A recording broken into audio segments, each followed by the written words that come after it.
Evolução em dois mundos. Primeira parte. Capítulo 1. Fluido cósmico. Plasma divino. O fluido cósmico é o plasma divino, hausto do Criador ou força nervosa do Todo Sábio. Nesse elemento primordial vibram e vivem constelações e sóis, mundos e seres como peixes no oceano. Cocriação em plano maior. Nessa substância original, ao influxo do próprio Senhor Supremo, operam as inteligências divinas a ele agregadas, em processo de comunhão indescritível.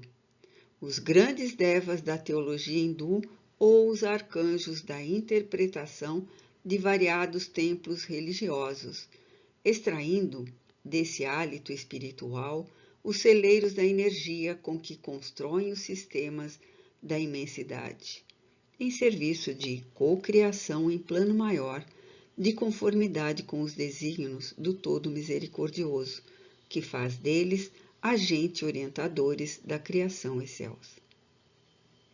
Essas inteligências gloriosas tomam o plasma divino e convertem-no em habitações cósmicas de múltiplas expressões, radiantes ou obscuras, gaseificadas ou sólidas, obedecendo a leis pré-determinadas, quais moradias que perduram por milênios e milênios, mas que se desgastam e se transformam por fim, uma vez que o espírito criado pode formar ou cocriar, mas só Deus é o Criador de toda a eternidade.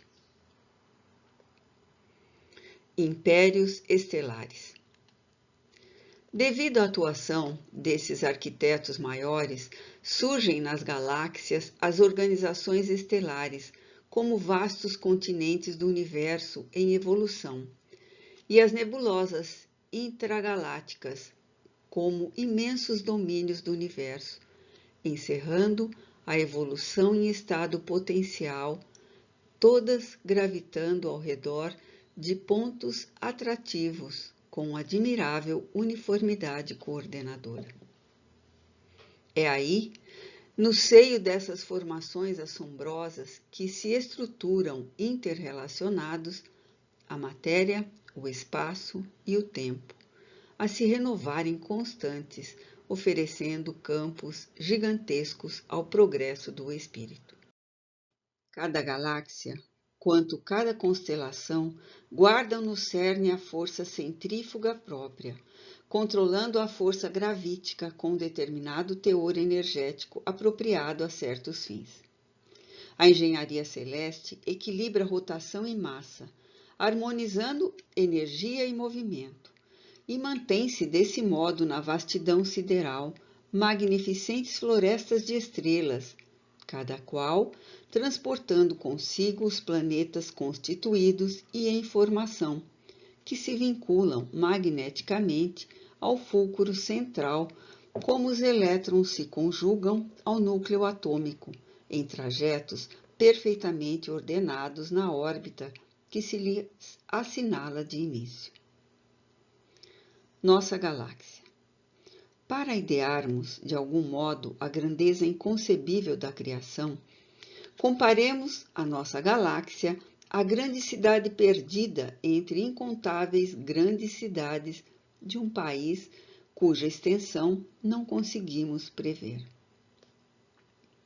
Tomando o Sol e os mundos nossos vizinhos como apartamentos de nosso edifício, reconheceremos que, em derredor, repontam outros edifícios em todas as direções. Assestando instrumentos de longo alcance da nossa sala de estudo, perceberemos que nossa casa não é a mais humilde, mas que inúmeras outras lhe superam as expressões de magnitude e beleza. Aprendemos que, além de nossa edificação, salientam-se palácios e arranha-céus como Betelgeuse, no distrito de Órion, Canopus, na região do navio, Arquituro no conjunto do Boieiro, Antares no centro do Escorpião, e outras muitas residências senhoriais, imponentes e belas, exibindo uma glória perante a qual todos os nossos valores se apagariam.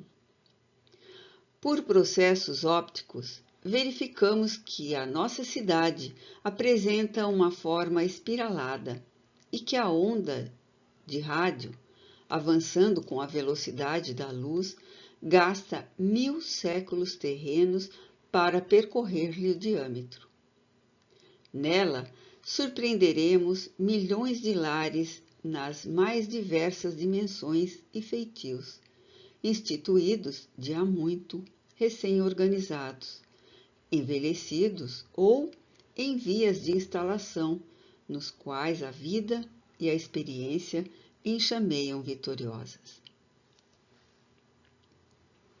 Forças atômicas. Toda essa riqueza de plasmagem nas linhas da criação ergue-se à base de corpúsculos sob irradiações da mente, corpúsculos e irradiações que, no estado atual dos nossos conhecimentos, embora estejamos fora do plano físico, não podemos definir em sua multiplicidade e configuração, porquanto a morte apenas dilata as nossas concepções e nos aclara a introspecção, iluminando-nos o senso moral, sem resolver de maneira absoluta os problemas que o universo nos propõe a cada passo, com os seus espetáculos de grandeza.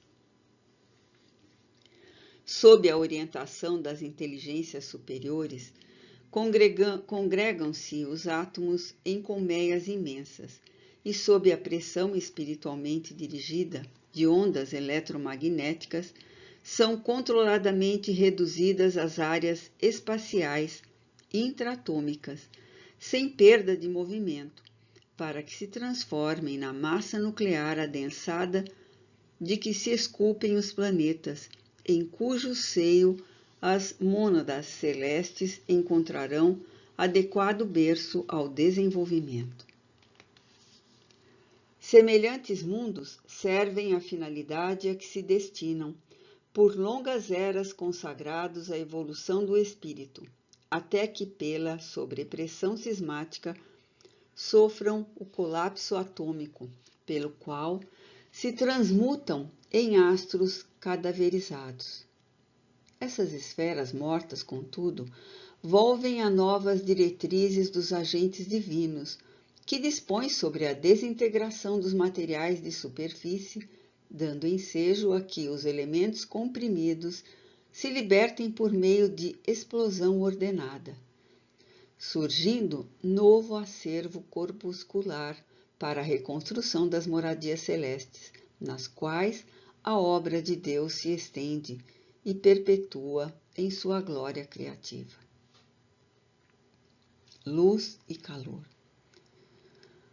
Os mundos ou campos de desenvolvimento da alma, com as suas diversas faixas de matéria em variada expressão vibratória, ao influxo ainda dos tutores espirituais, são acalentados por irradiações luminosas e caloríficas, sem nos referirmos às forças de outra espécie que são arrojadas do espaço cósmico sobre a Terra e o homem, garantindo-lhes a estabilidade e a existência. Temos, assim, a luz e o calor, que teoricamente classificamos entre as irradiações nascidas dos átomos supridos de energia. São estes que, excitados na íntima estrutura, despendem as ondas eletromagnéticas. Todavia, não obstante tatearmos com relativa segurança as realidades da matéria, definindo a natureza corpuscular do calor e da luz, e embora saibamos que outras oscilações eletromagnéticas se associam, insuspeitadas por nós na vastidão universal, aquém do infravermelho e além do ultravioleta, completamente fora da zona de nossas percepções, confessamos com humildade que não sabemos ainda, principalmente no que se refere à elaboração da luz, qual seja a força que provoca a agitação inteligente dos átomos, compelindo-os a produzir irradiações capazes de lançar ondas no universo com a velocidade de 300.000 km por segundo, preferindo reconhecer, em toda a parte, com a obrigação de estudarmos e progredirmos sempre,